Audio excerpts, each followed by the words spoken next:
దేవునికి స్తోత్రం. ప్రభు నామంలో మీ అందరికి వందనాలు. ఈరోజు నిర్గమకాండము 18వ అధ్యాయాన్ని ధ్యానం చేసుకుందాం. గడిచిన దినమందు నిర్గమకాండము 17వ అధ్యాయంలో ఇజ్రాయేలు ప్రజలు అరణ్య మార్గము గుండా నడుచుకుంటూ వెళుతూ ఉన్నారు. ప్రియ దేవుని బిడ్డలారా, ఇజ్రాయేలు ప్రజలు మరి పదే పదే ఐగుప్తు ప్రాంతాన్ని జ్ఞాపకం చేసుకుంటూ ఉన్నారు. వారు అరణ్య మార్గంలో నడుచుకుంటూ వెళుతూ ఉన్నప్పుడు వారికి దాహం వేసింది. వారు మరి దాహం వేసి త్రాగడానికి నీళ్లు లేక వారు అటు ఇటు చూసి ఏం చేయాలో అర్థం కాక మోషే వైపు చూశారు.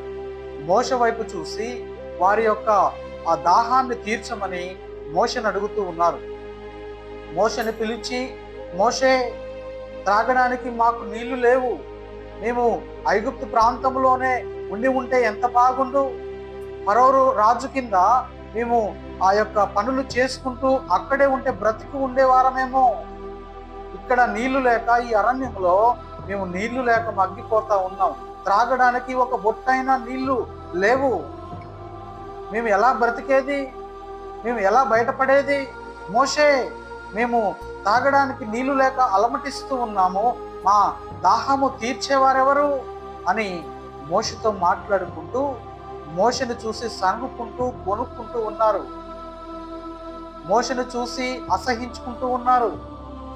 ఐగుప్తు ప్రాంతంలో దేవుని కార్యాలు చూసినటువంటి ఇజ్రాయేలు ప్రజలు వారు అరణ్య మార్గములు నడుచుకుంటూ వెళుతూ వారు ఒక ప్రదేశం దగ్గర ఆగి వారికి మరి తాగడానికి నీళ్లు లేనప్పుడు మోషేని పిలిచి మోషే మీద సనుగుతూ గొనుగుతూ ఉన్నారు. అది గమనించినటువంటి మోషే దేవుని వైపు తిరిగి దేవుని వైపు చూస్తూ దేవుని దగ్గరికి వెళ్ళి దేవునితో మాట్లాడాలని ఆశపడుతూ ఉంటున్నాడు. దేవా, మీరు ఐగుప్తు నుంచి మరి తీసుకొచ్చినటువంటి ఇజ్రాయేల్ ప్రజలు చిన్న చిన్న విషయాలకు నా మీద కోపడతా ఉన్నారు, నన్ను చూసి అసహించుకుంటా ఉన్నారు, నన్ను చూసి సనుగుతూ గొనుకుతూ ఉన్నారు. నేనేం చేసేది దేవా, ఇంకా కొద్ది క్షణము లేట్ అయితే రాళ్ళు తీసుకొని వారు నన్ను చంపేలాగా ఉన్నారు. మీరు చేసినటువంటి అద్భుత కార్యాలు, సూచక క్రియలు, ఐగుప్తు ప్రాంతంలో నుండి ఆ బానిస సంఖ్యలలో నుండి వారిని మీరు విడిపించినటువంటి పరిస్థితులు చూశారు కదా, వెంటనే మరి ఆ సూచక క్రియలను, మీరు చేసినటువంటి అద్భుత ఆశ్చర్య కార్యాలను వారు మర్చిపోతా ఉన్నారు. చిన్న చిన్న విషయాలకు సనుగుకుంటూ ఉన్నారు. పదే పదే ఆ పాపిష్టి ఐగుప్తు ప్రదేశాన్ని జ్ఞాపకం చేసుకుంటూ ఉన్నారు. ఆ ఐగుప్తు ప్రాంతంలో వారు పడినటువంటి కష్టాన్ని, బాధను, వేదనను గమనించినటువంటి మీరు నన్ను ఏర్పాటు చేసుకొని నేను వెళ్ళనంటే వెళ్ళను, ఆ ఇజ్రాయేల్ ప్రజలు నా మాట వినరు అని నేను మీతో చెప్పినను, మీరు నన్ను ఏర్పాటు చేసుకొని నా ప్రజలను నేను ఆ ప్రాంతం నుండి విడిపించి కనాను ప్రాంతానికి నడిపిస్తాను, పాలు తేనెలు ప్రవహించేటటువంటి ఆ ప్రాంతానికి నా ప్రజలను నేను తీసుకెళ్తానని చెప్పి మీరు నన్ను వాడుకున్నారు కదా. ఇదిగో చూడండి, వారు అరణ్య మార్గంలో ఎర్ర సముద్రం అడ్డొచ్చినప్పుడు దానిని మీరు 2 పాయలుగా చేసి వారిని ఆరిన నేల గుండా వారిని నడిపించినప్పుడు వారు ఆ మహా అద్భుతాన్ని చూశారు. వారు ఆకలి అవుతుంది, మేము మాంసము తినకుండా ఎన్ని రోజులు ఉండాలి, మేము ఎన్ని రోజులు బ్రతకాలి, ఇలా మాంసము మేము తినకుండా బ్రతికేది ఎలా, ఆహారము లేక ఈ అరణ్యంలో మేము మగ్గిపోతామేమో, చనిపోతామేమో అని వారు సనుగుకున్నప్పుడు, గొనుగుకున్నప్పుడు మీరు అద్భుతము చేసి వారి కొరకు ఆహారం కురిపించలేదా? వారి కొరకు మీరు మాంసాన్ని ఇప్పించలేదా? అయినను వారు తృప్తిగా తిని వారు అరణ్య మార్గం గుండా నడుచుకుంటూ వెళుతూ మరి దాహముకు మరి నీళ్లు లేనప్పుడు వారు నా మీద సనుగుతూ గొనుగుతూ ఉన్నారు.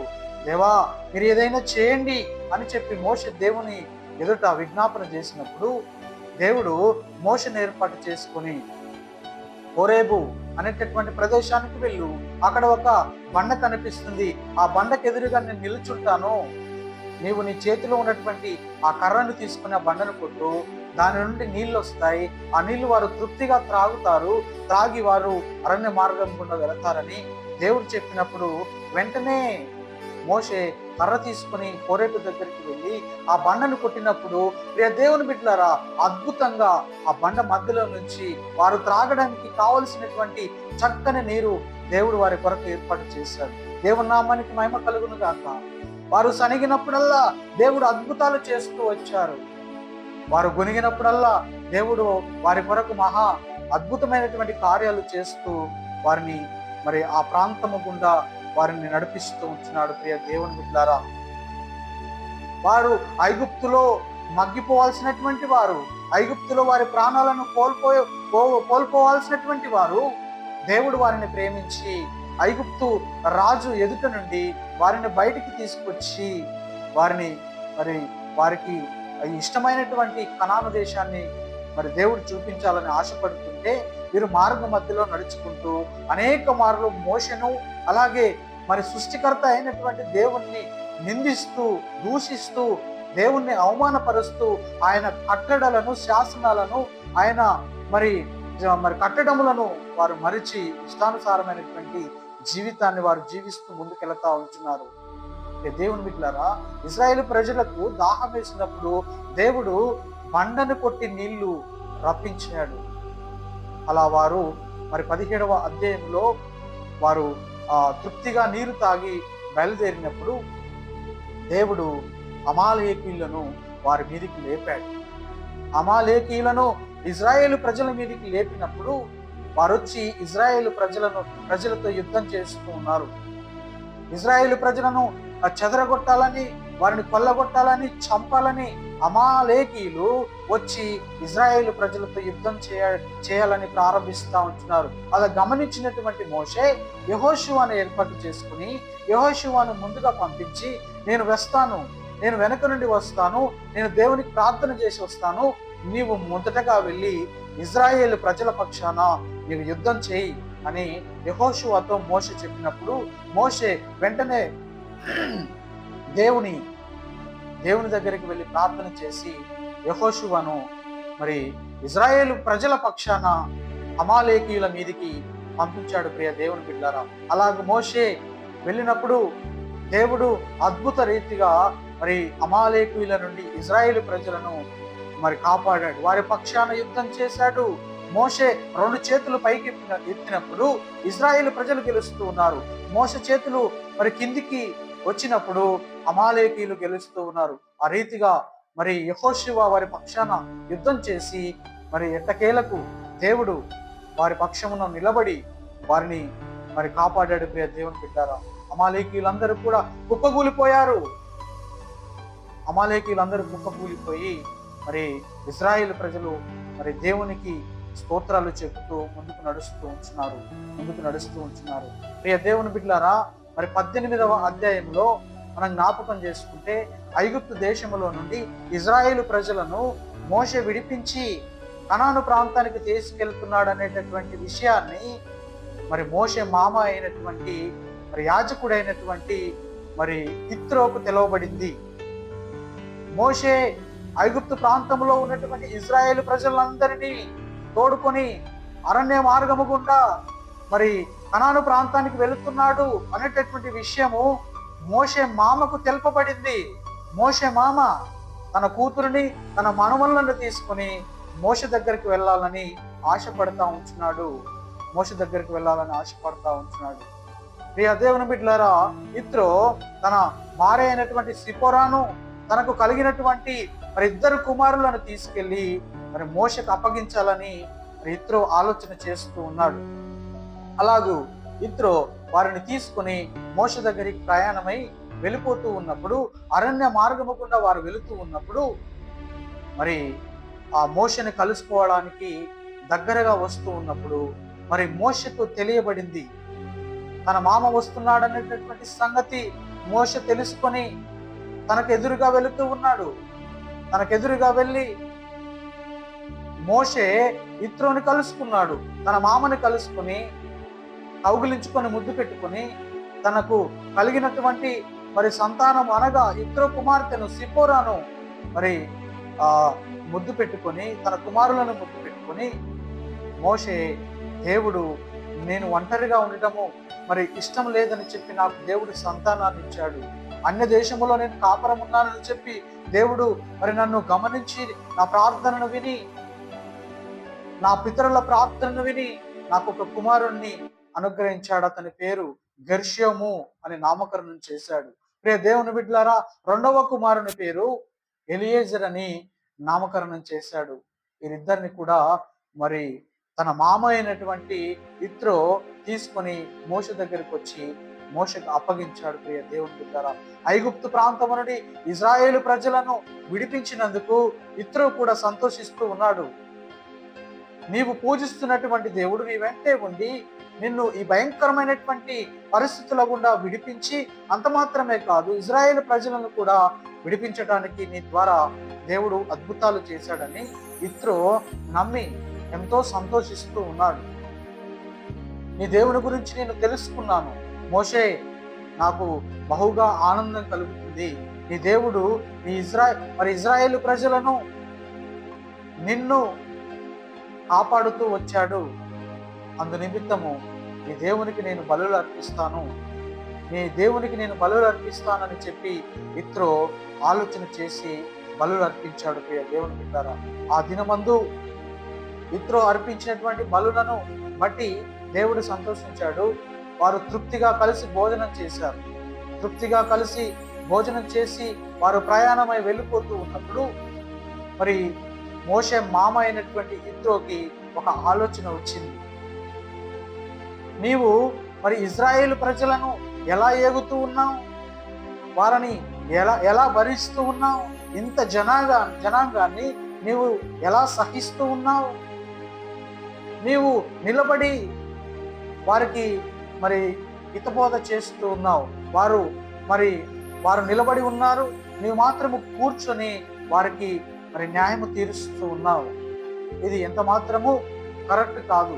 నీవు చేసేటటువంటి పని ఏమాత్రము కూడా సరిగా లేదు. నేను నీకు ఒక సూచనను చెప్తాను, విను.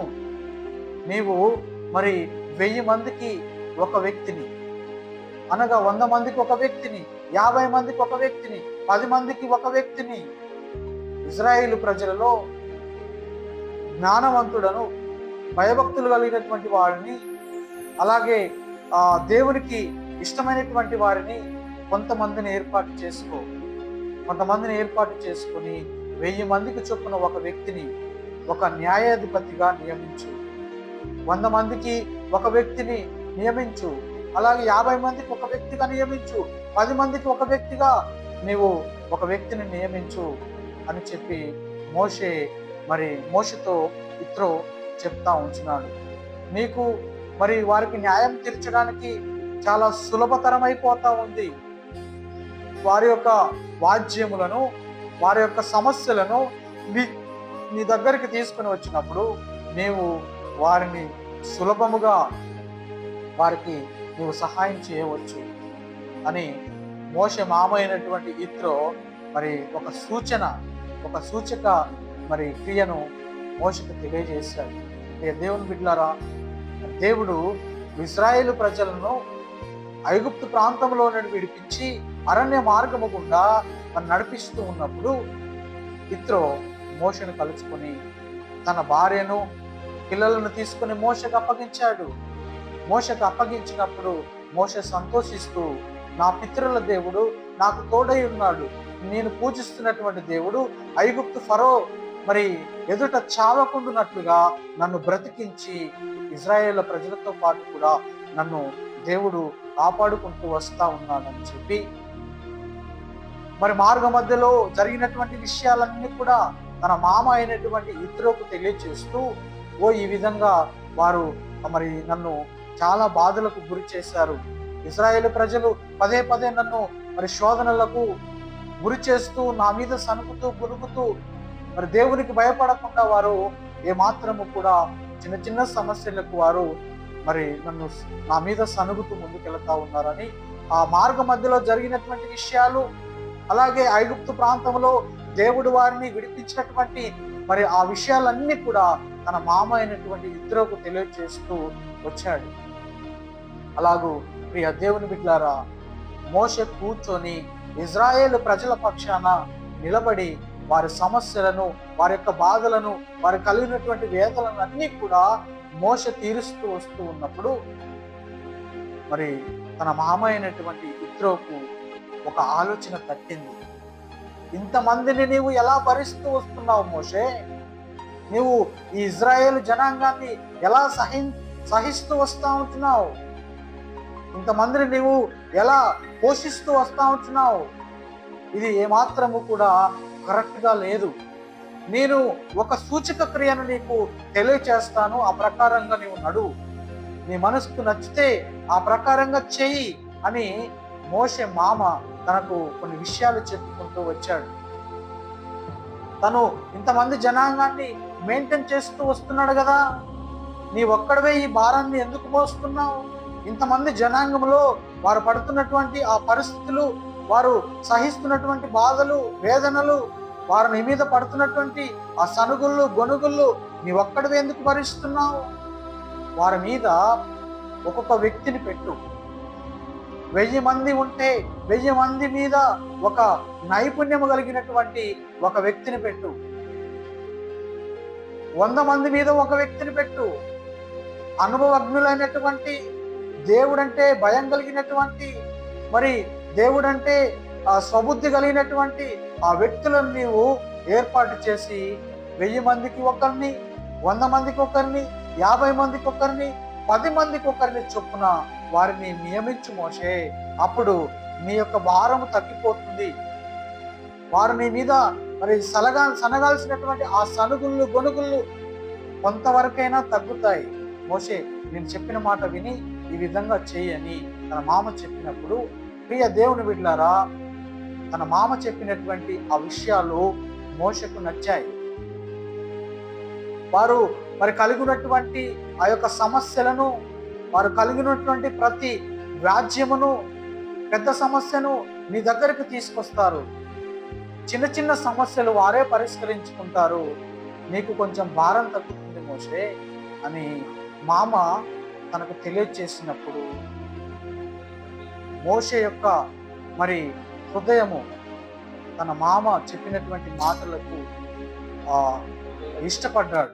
తను చెప్పినటువంటి మాటలు మోషే విన్నాడు. విని 1000 మందికి ఒక నైపుణ్యం కలిగినటువంటి వ్యక్తిని, 100 మందికి ఒక అనుభవజ్ఞుడైనటువంటి వ్యక్తిని, ఆ స్వబుద్ధి కలిగినటువంటి వ్యక్తిని, దేవుని యందు భయభక్తులు కలిగినటువంటి వ్యక్తిని 1000 మందికి ఒకరిని, 100 మందికి ఒకరిని, 50 మందికి ఒకరిని చొప్పున, 10 మందికి ఒకరిని చొప్పున మోషే న్యాయాధిపతులను సృష్టించి వారికి ఒక పెద్దగా నడిపించడానికి నియమించి వారిని ముందుకు తీసుకెళ్తూ ఉన్నాడు.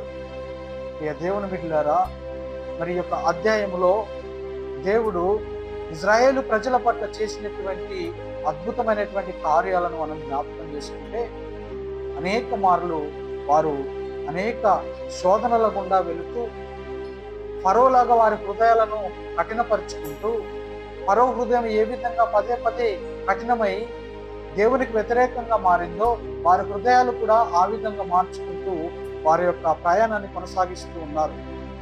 అలా కొనసాగిస్తూ ముందుకెళ్తున్నటువంటి తరుణంలో మోషే వారిని భరించలేకుండా, వారిని సహించలేకుండా పదే పదే మరి వారి మీద కోపపడుతూ వారిని ఎలాగైనాను ఈ అరణ్య మార్గము గుండా తీసుకెళ్లి కనాను ప్రాంతానికి తీసుకెళ్లాలని మోషే ఆశిస్తూ ఉన్నాడు. వారు కోరినటువంటి ప్రతి కోరికను దేవుని సన్నిధికి వెళ్ళి చెప్తూ ఉన్నాడు. వారు అడిగినటువంటి ప్రతి సమస్యకు పరిష్కారము దేవుని సన్నిధికి వెళ్ళి దేవుని సన్నిధిలో వెతుకుతూ ఉన్నాడు.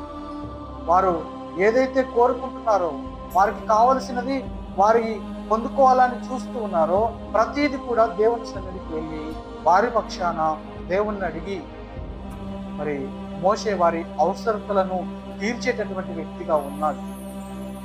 దేవుని బిడ్డలారా, మనము ఈ అధ్యాయంలో జ్ఞాపకం చేసుకుంటే ఫరో హృదయం ఏ విధంగా కఠినమైపోయి బండబారిపోయి ఇశ్రాయేలు ప్రజలను ఆనాడు ఎలాగైతే నేను బయటికి పంపించనని ఎలాగైతే తిష్ట వేసుకుని కూర్చున్నాడో అలాగే ఇశ్రాయేలు ప్రజలు కూడా వారి యొక్క హృదయాలను పదే పదే ఐగుప్తు ప్రాంతాన్ని జ్ఞాపకం చేసుకుంటూ వారి ప్రయాణాన్ని కొనసాగిస్తూ ఉన్నారు.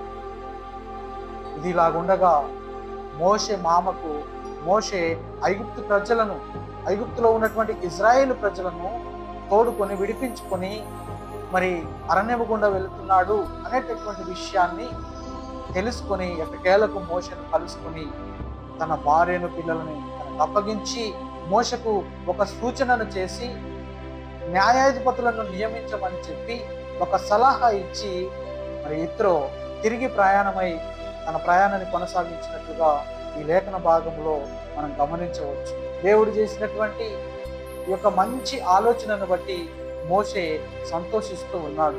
న్యాయాధిపతులను తయారు చేసి మరి ఇజ్రాయేలు ప్రజల మీద పెట్టి వారిని గుంపులుగా అరణ్య మార్గము గుండా కనాను ప్రాంతానికి నడిపిస్తూ మరి మోషే ప్రయాణాన్ని కొనసాగిస్తూ ఉంటున్నాడు. కనుక ప్రియ దేవుని బిడ్డలారా, చదవబడినటువంటి మరి ధ్యానించినటువంటి ఈ లేఖన భాగాన్ని బట్టి దేవాతి దేవుణ్ణి స్తుతిస్తూ మహిమపరుస్తూ ఆయన ఆజ్ఞలను కట్టడలను ఏమాత్రము కూడా మరవకుండా మరి మోషే ఇజ్రాయేలు ప్రజల పక్షాన దేవుణ్ణి వేడుకుంటూ మరి ముందుకెళ్తున్నట్లుగా మనము కూడా మనం కలిగినటువంటి ప్రతి సమస్య నుండి, ప్రతి ఇరుకు ఇబ్బంది నుండి మనము లోక సంబంధమైనటువంటి ఆలోచనలు చేయకుండా దేవుని వైపు చూస్తూ ముందుకు కొనసాగినట్లయితే దేవుడు మనకు కావలసినటువంటి ఆ ద్వారాలను తెరుస్తూ మనల్ని ఏ సమస్య మనకు ఎదురవుతుందో ఆ సమస్య నుండి తప్పకుండా ఆయన బయటికి తీసుకురాగలిగినటువంటి దేవుడు అని నమ్మి విశ్వసిస్తూ ఈ సమయంలో మరి మాటలు మరి ధ్యానించినటువంటి మనము ఆయన వైపు చూస్తూ ముందుకు కొనసాగాలని చెప్పి నేను ప్రభుపేట మనం చేస్తూ నా కొద్ది మాటలు ముగిస్తూ ముందుకెళ్తా ఉంటున్నాను. దేవుని నామానికి మహిమ కలుగును గాక. ఆమేన్, ఆమేన్, ఆమేన్.